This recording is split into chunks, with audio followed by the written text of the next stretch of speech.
He shot himself and apparently woke up because that would be bad to not wake up, right? At least you know you're still alive. Man dreaming of home invasion charged with 2 felonies after shooting himself in the leg. See, this is why they tell you don't eat junk food before you go to sleep.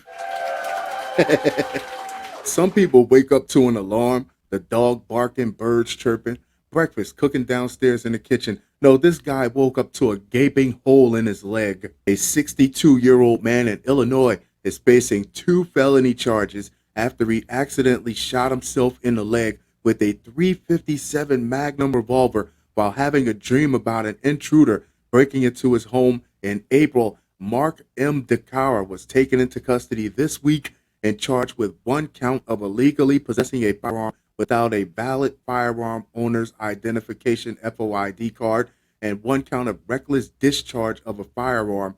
Court records reviewed by Law and Crime show. See, that's the part they cut out of Nightmare on Elm Street, the part where Freddy climbs through a window in a Chicago suburb looking to steal a TV and a coffee maker.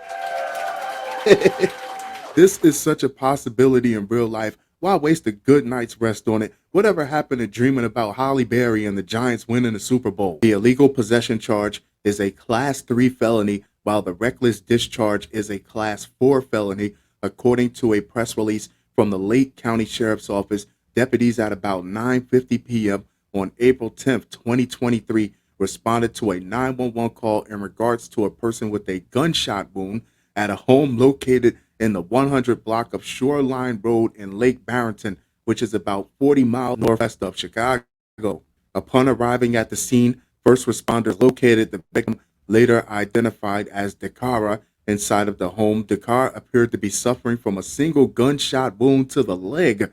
Deputies immediately applied a tourniquet to Dicara's leg, saying he was losing a significant amount of blood. Looking at the map, it seems that Advocate Good Shepherd Hospital was the closest to the area, which is only like 4 or 5 miles out, so he got lucky. But getting hit from that close with a .357 Magnum revolver, either he could have hit his femoral artery and bled out, or he could have been in a situation to lose his whole leg. Investigators say they soon learned that Dicara's injury was the result of a bizarre sequence of events. Bizarre is putting it mildly. It was revealed that after falling asleep earlier that evening, Dicara had a dream that someone was breaking into his home. He then went and retrieved this .357 Magnum revolver and shot at who he believed to be the intruder. However, there was no one actually inside or trying to break into Dicara's home. Don't you hate it when that happens? Instead, he shot himself and apparently woke up from the dream, police wrote in the release. The best part of waking up. But it's not Folgers, at least not for him. It's the aroma of gunpowder in his own sizzling flesh. Did he have the gun in the bed with him? Why not sleep with a teddy bear like a normal grown man? The round Dicara is said to have discharged in his sleep, went through his leg, lucky for him, and lodged itself into his bedding. Police noted that it was fortunate the bullet did not travel through a wall Dicara shared with one of his neighbors. Emergency medical personnel transported Dicara to a local hospital, and investigators on the scene were able to confirm that there was not a burglary attempt at Dicara's residence. No, Sarge, it wasn't a burglary attempt. It was just some jackass that shot himself sleeping with his own gun again.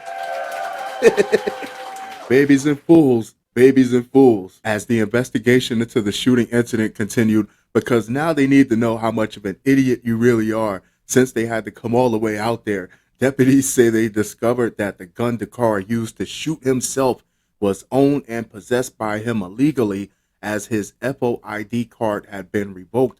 FOID cards are mandatory in order to legally own a gun under Illinois law.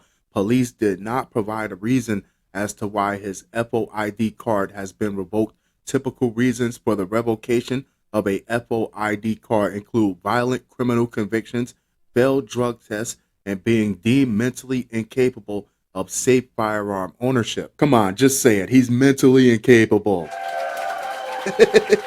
Don't worry about hurting his feelings. That's the least of his worries right now anyway, and it's probably something somebody should have told him a long time ago. Dicara in 2006 pleaded guilty to 1 count of physical battery and was sentenced to 1 year of supervised release, court records show. He was also charged with domestic battery in the same case, but that charge was later dropped. It's not clear if that contributed to the loss of his status as a FOID card holder, but that was over 15 years ago. What is it, a permanent ban? A warrant for Dicara's arrest was issued on June 9th. Deputies took him into custody on June 12th. He was released after posting a bond of $150,000 and is due to appear in court on June 29th. Most of us don't get enough sleep, including me. What would you rather spend your precious time dreaming about?